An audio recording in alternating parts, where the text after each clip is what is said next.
The Perfection of Yoga by His Divine Grace, A.C. Bhaktivedanta Swami Prabhupada.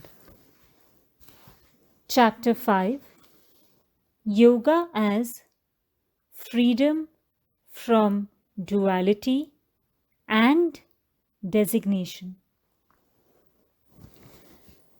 This material world is a world of duality. At one moment, we are subjected to the heat of the summer season, and at the next moment, the cold of winter. Or at one moment, we are happy, and at the next moment, distressed.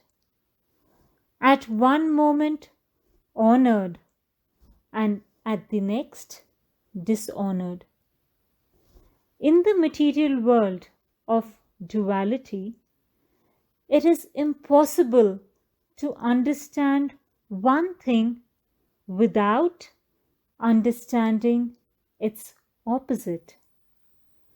It is not possible to understand what honor is unless I understand dishonor. Similarly, I cannot understand what misery is if I have never tasted happiness. Nor can I understand what happiness is unless I have tasted misery.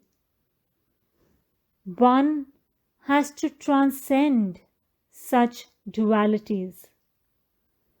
But as long as this body is here, these dualities will be here also. Insofar as one strives to get out of bodily conceptions, not out of the body, but out of bodily conceptions, one has to learn to tolerate such dualities. In the second chapter of Bhagavad Gita, Krishna informs Arjuna that the duality of distress and happiness is due to the body alone.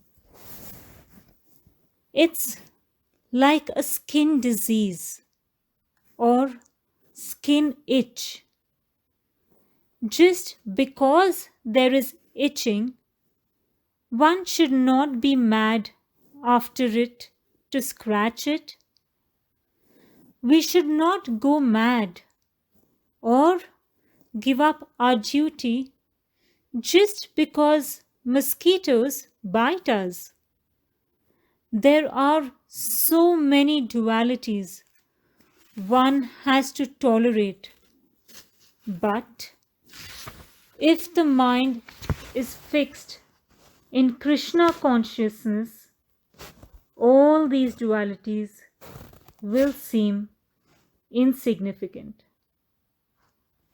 How is it one can tolerate such dualities? Jnana Vijnana Triptatma Kutastho Vijitendriyaha Yuktaiti Uchyati Yogi Samalostrashma Kanchanaha.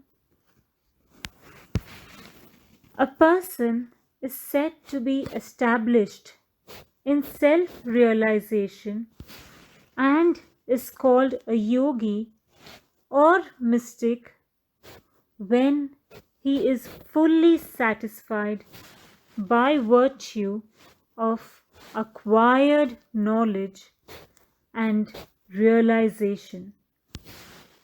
Such a person is situated in transcendence and is self-controlled. He sees everything, whether it is pebbles, stones, or gold, as the same, as per Bhagavad Gita 6.8. Jnana means theoretical knowledge, and Vijnana refers to practical knowledge. For instance, a science student has to study theoretical scientific conceptions as well as applied science. Theoretical knowledge alone will not help. One has to be able to also apply this knowledge. Similarly, in yoga, one should have not only theoretical knowledge but practical knowledge. Simply understanding I am not this body and at the same time acting in a nonsensical way will not help. There are so many societies where the members seriously discuss Vedanta philosophy while smoking and drinking and enjoying a sensual life. It will not help if one only has knowledge theoretically. This knowledge must be demonstrated.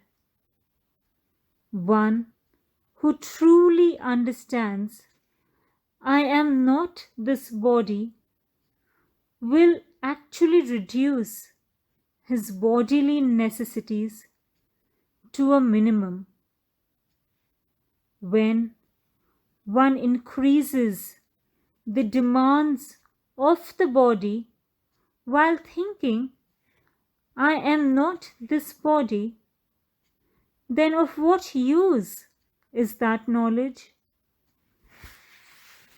A person can only be satisfied when there is jnana and vijnana side by side. When a person is situated on the practical level of spiritual realization, it should be understood he is actually situated in yoga. It is not that one should continue to attend yoga classes and yet remain the same throughout his life. There must be practical realization. And what is the sign of that practical realization? The mind will be calm and quiet and no longer agitated by the attraction of the material world. Thus, self-controlled, one is not attracted by the material glitter and he sees everything, pebbles, stones, or gold, as the same. In the material civilization, so much paraphernalia is produced just to satisfy the senses. These things are produced under the banner of material advancement. He who is situated in yoga sees such paraphernalia as just so much rubbish in the street. Moreover, Suharna Mitrari Udasina Madhyastha Dveshaya Bandhushu Sadhushva api chapapeshu Samabuddhir Vishishyati. Bhagavad Gita 6.9. A person is said to be still further advanced when he regards all, the honest well-wisher, friends and enemies, the envious, the pious, the sinner, and those who are indifferent and impartial with an equal mind. There are different kinds of friends. There is Suhart, who is by nature a well-wisher and is always desiring one's welfare. Mitra refers to an ordinary friend, and Udasina is one who is neutral. In this material world, someone may be my well-wisher, friend, or neither friend nor enemy, but neutral. Someone else may serve as a mediator between me and my enemies. And in this verse, he is called Madhyastha. One may also see someone as pious and another as sinful according to his own calculations. But when he is situated in transcendence, all of these, friends, enemies, or whatever, cease to exist.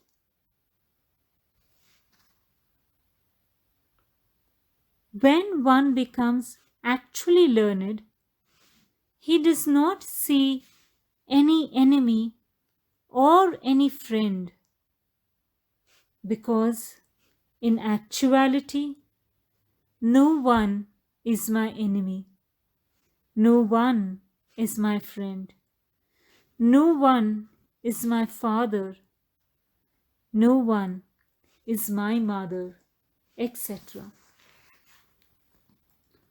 We are all simply living entities playing on a stage in the dress of father, mother, children, friend, enemy, sinner, and saint, etc.